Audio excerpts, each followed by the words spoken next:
శ్రీమాత్రే నమః. ఓం నమ శివాయ. ఓం శ్రీ సాయిరామ్. ఈరోజే రథసప్తమి. ఈ ప్రత్యక్ష దైవం సూర్య భగవానుడి జన్మదినం. అయితే ఈ రథసప్తమి రోజు సాయంత్రం 6 పసుపు డబ్బాలో ఇది వేస్తే మీ సంపాదన లక్షలు కాదు కోట్లకు చేరుతుంది. మీ వద్ద డబ్బు వరదలాగా ఉంటుంది. మీ ఇంట్లోకి 4 వైపుల నుండి ధనం దూసుకు వస్తుంది. రథసప్తమి రోజు పసుపు డబ్బాలో ఇవి వేస్తే అపార ధనయోగం కలుగుతుంది. పసుపు మన అందరిళ్లలో ఉంటుంది. పసుపును ప్లాస్టిక్, గాజు డబ్బాలలో ఉంచి అవసరానికి వాడుతూ ఉంటారు. పసుపును వంటల్లో, పూజల్లో, శుభకార్యాలలో ఉపయోగిస్తుంటారు. పసుపు ఆరోగ్యపరంగా మేలు చేస్తుంది. పసుపును శుభంగా పరిగణిస్తారు. పసుపు లక్ష్మీదేవి నివాస స్థానం. దేవి ఆరాధనలో పసుపు చాలా ప్రధానమైనది.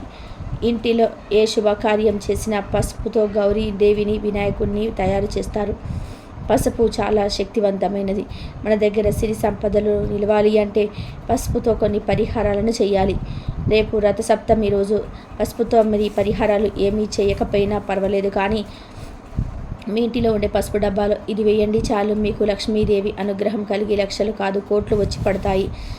పసుపు డబ్బాలో ఇవి వేయటం వలన మీ ఇంటిలో డబ్బు బాగా నిల్వ ఉంటుంది. అలాగే మీరు చేసే వంటలకు కూడా రుచి పెరుగుతుంది. పసుపు డబ్బాలో ఇవి వేయటం వలన ధనం విపరీతంగా వస్తుంది. అంతేకాదు మీకు ఉన్న ఆరోగ్య సమస్యలు కూడా తొలగిపోతాయి.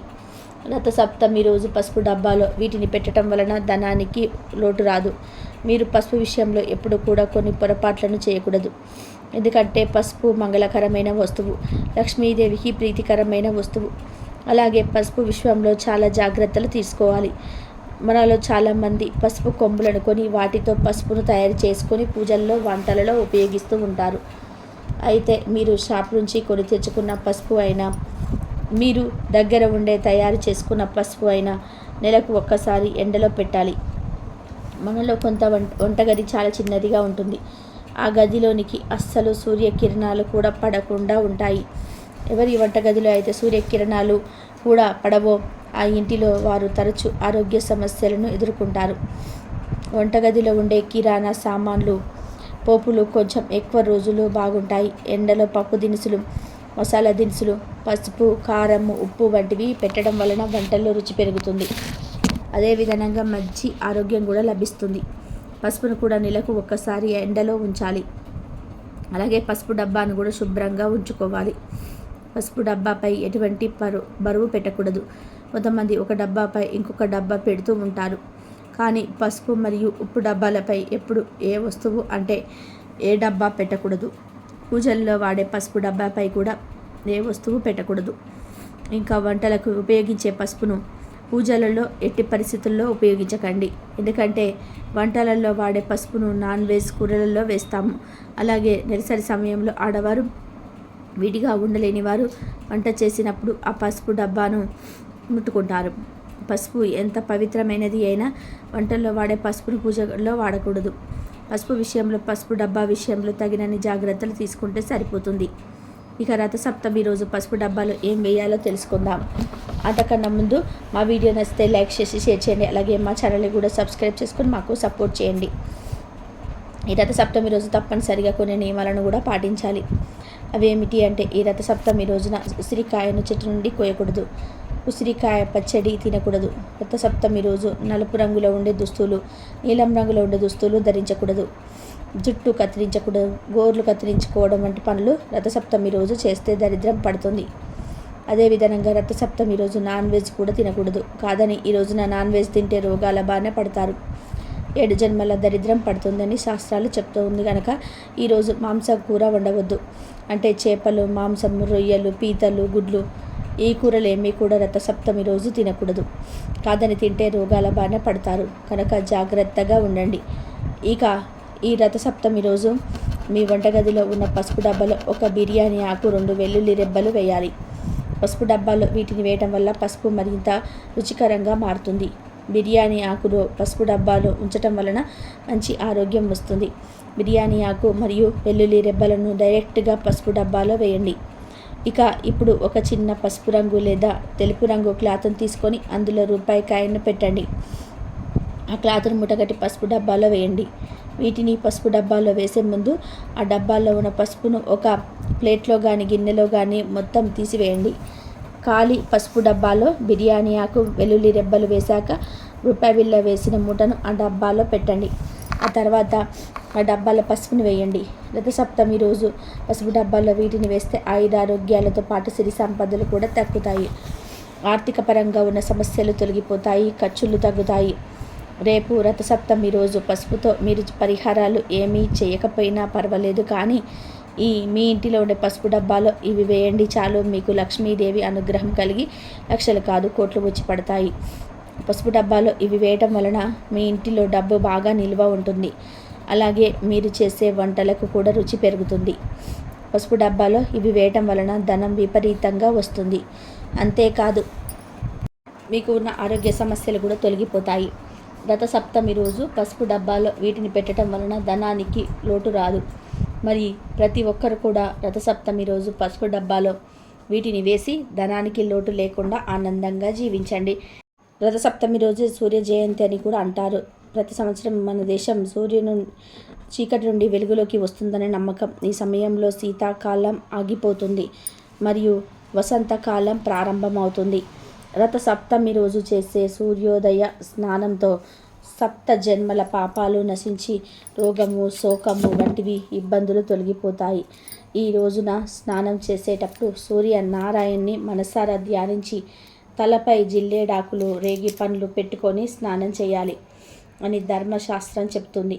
జిల్లేడు ఆకునకు అర్కపత్రం అని పేరు, సూర్యుడికి అర్కహ అని పేరు. అందువలన సూర్యుడికి జిల్లేడు అంటే ఎంతో ఇష్టం.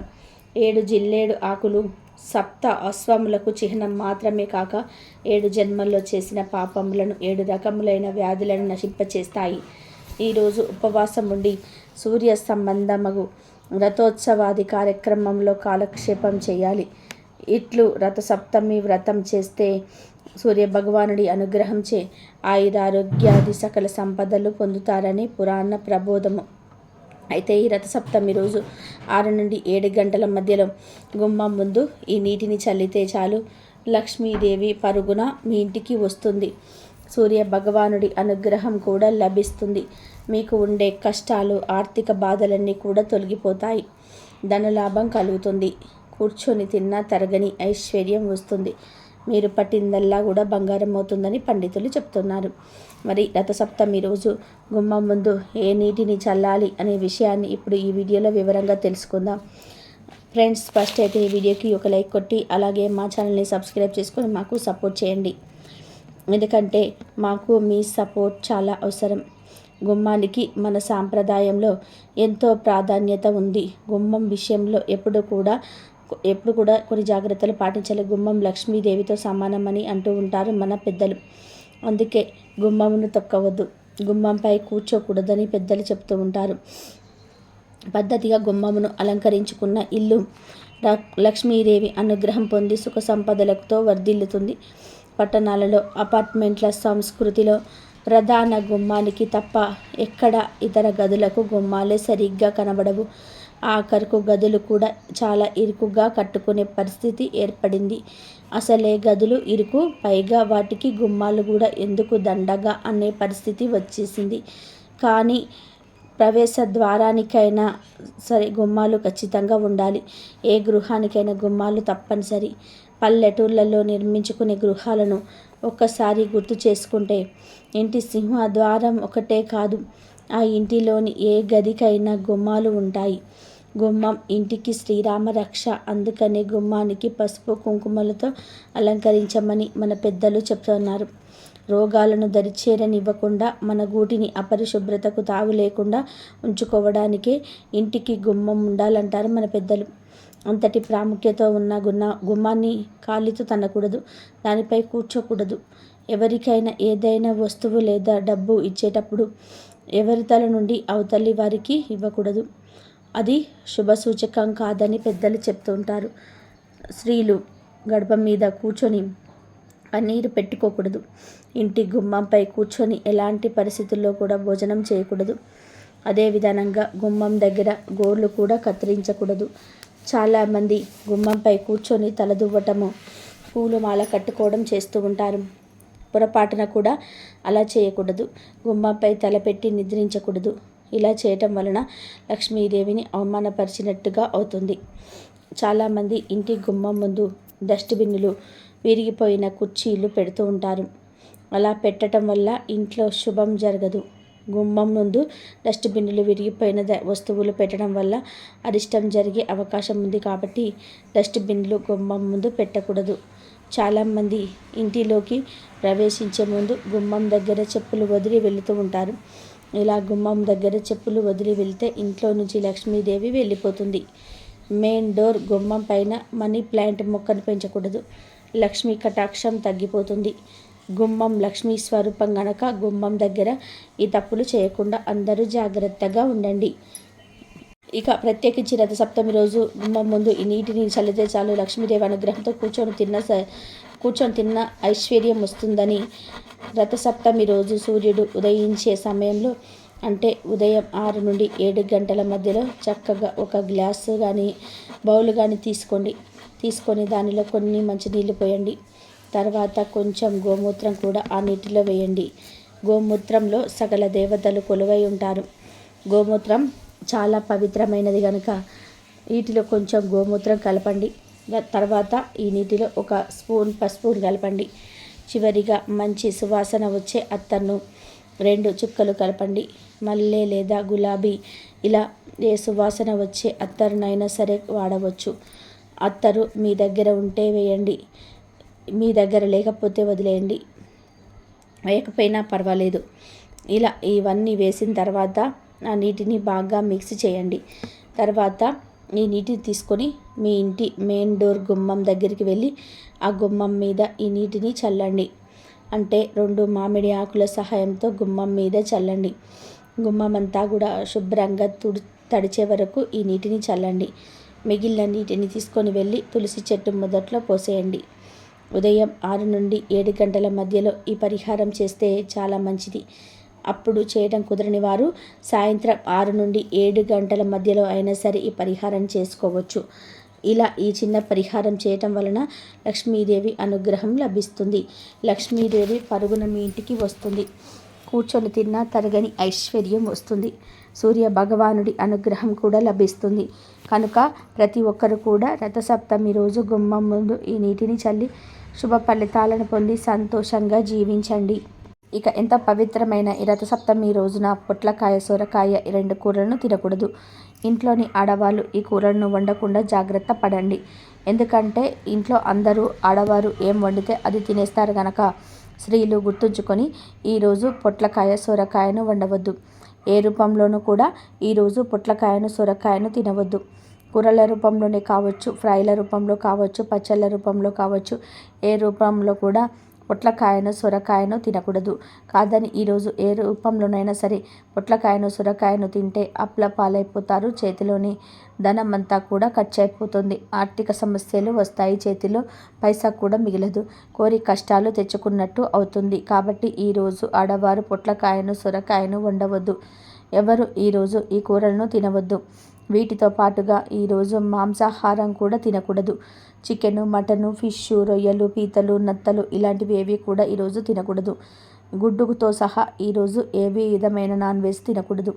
ఇది సూర్య భగవానుడిని ఆరాధించే అత్యంత దివ్యమైన రోజు. ఇలాంటి పవిత్రమైన రోజున తెలియక మాంసం కూరను లేదా నాన్ వెజ్ను తింటే సూర్య దేవుడి ఆగ్రహానికి గురి అవుతారు. లేనిపోని రోగాలు వస్తాయి. పరమ దరిద్రం కలుగుతుంది. 7 జన్మల దరిద్రం పడుతుంది.